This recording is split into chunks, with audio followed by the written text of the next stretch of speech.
여러분, 기업들이 자금난 때문에 공포스러워 하잖아요. 돈을 구할 수가 없어요. 그만큼 말입니다. 시장에 돈줄이 말라버렸습니다. 그러니까 기업들은 울며 겨자 먹기로 회사채를 발행을 하면서 금리를 쭉쭉쭉쭉 올리고 있습니다. 올리고 있어요. 회사채 시장에서. 그런데 올라도 너무 오른다. 저는 그런 생각을 하게 됩니다. 왜냐하면 여러분 이거 한번 보세요. IMM 인베스트먼트 사모채 조달금리예요. 9%입니다. 야, 여러분 9%로 회사채를 발행을 해서 조달을 했을 때 기업이 괜찮을까요? 저는 9% 금리로 이게 조달해서 이게 괜찮다고 이야기하는 것은 당분간은 괜찮을 수가 있을 겁니다. 일반적으로 말입니다. 2년 만기 사모채 금리가 연 4.5%인 것을 감안을 해보면 말입니다. 그것도 얼마 전이에요. 얼마 전. 1년도 안 됐습니다. 지금 2배가 올랐습니다. 2배가 올랐는데 이거 감당하는 것 저는 굉장히 어려울 수도 있다고 생각을 합니다. 굉장히 어려울 수도. IMM 인베스트먼트만 이런 게 아닙니다. 뭐 두산 퓨얼셀이죠. 퓨얼셀. 여기도 마찬가지 150억 원어치 사모채 추가 조달을 하는데요. 표면금리가 8.5%에서요. 3년물은 9.2%입니다. 9.2%.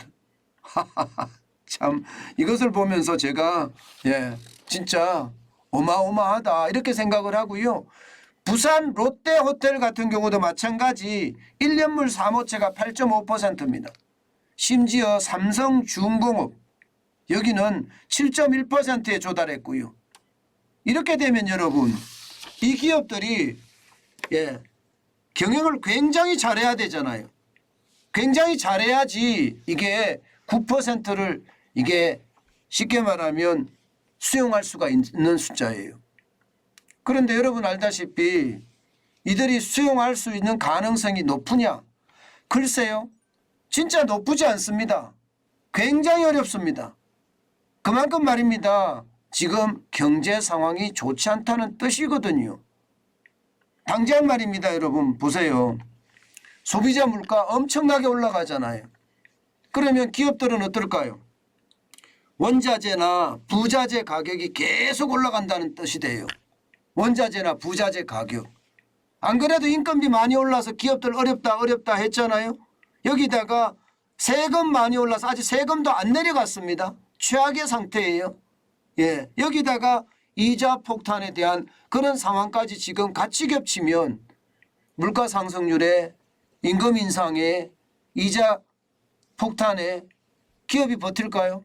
게다가 지금 여러분도 알다시피 경기 침체 일로로 가고 있어요. 성장은 계속 떨어지고 있어요. 성장은. 내년에 성장률이 지금 대신증권 같은 경우는 1.6% 성장한다. 심지어 말입니다. 대한민국 내년에 성장률이 0.6% 성장한다고 이야기하는 경제 기관들도 나서기 시작했습니다. 이런 상태라면 기업들이 계속해서 이게 가능할까요? 저는 가능하기가 진짜 어렵다고 생각을 해요. 그나마 말입니다. 회사채 시장에서 좀 순순히 발행, 지금 5%대잖아요.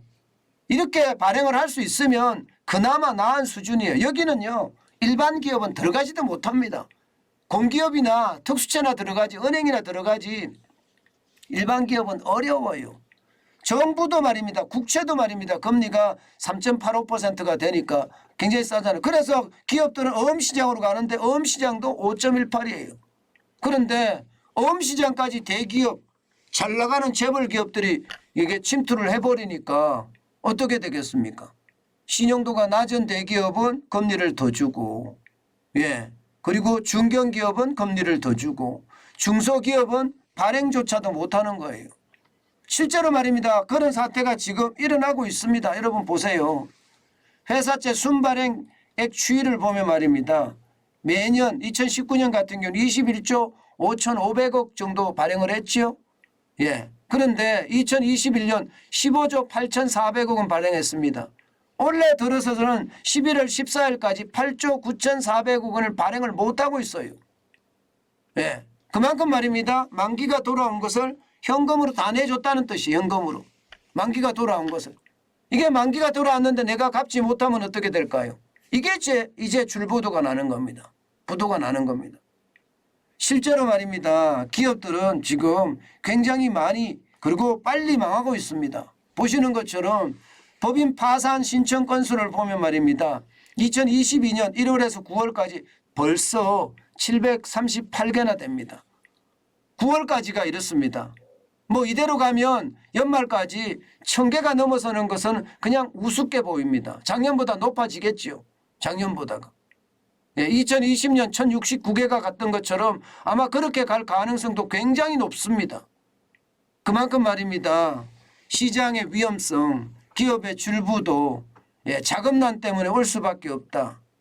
제가 여러분들에게 말씀드리는 게 늘 현실이 됐잖아요. 이게 말입니다. 경기가 좋아지면 달라질 수 있습니다. 경기가 좋아지면 뭐 9% 아니라 10%도 기업이 감당할 수 있습니다. 그런데 경기가 꼬꾸라지고 있는 상황이잖아요. 경기가 많이 꼬꾸라지고 있는 상황이잖아요. 게다가 내년 상반기가 굉장히 어렵다 이런 전망까지 나오고 있는 상황에서 과연 9%의 금리를 장기간 가져갔을 때 기업들이 버텨내겠느냐. 결국 줄보도가 터지지 않겠느냐 하는 게 전망입니다. 게다가 여러분 경제 전망에서 보면 말입니다. 지금 V자 반등은 없다예요. 침체가 얼마나 깊을지 거기에 대해서는 아직까지 그 깊이에 대해서는 굉장히 IMF 외환위기만큼 깊을 거다. 아니면 금융위기만큼 깊을 거다. 아니면 2020년이죠. 코로나 위기만큼 깊을 거다. 아직 여기에 논란의 여지가 굉장히 많습니다. 지금 현재까지 나오는 걸 보면 금융위기하고 비슷한 지수들이 많이 나와요. 그럼 금융위기 같은 위기가 온다고 쳤을 때 그게 길게 갈 수 있다는 거. 여러분 이거 반드시 생각해야 돼요. 길게 갈 수 있다는 거. 저는 이게 길게 갈 수 있다는 게 결국 말입니다. 그런 이야기 있잖아요. 긴 병에 장사 없다는 말이 있잖아요. 경기 침체가 길어지면 어느 누구도 버티기가 힘들어지는 고난의 행군이 되지 않겠느냐 이렇게 저는 예상합니다.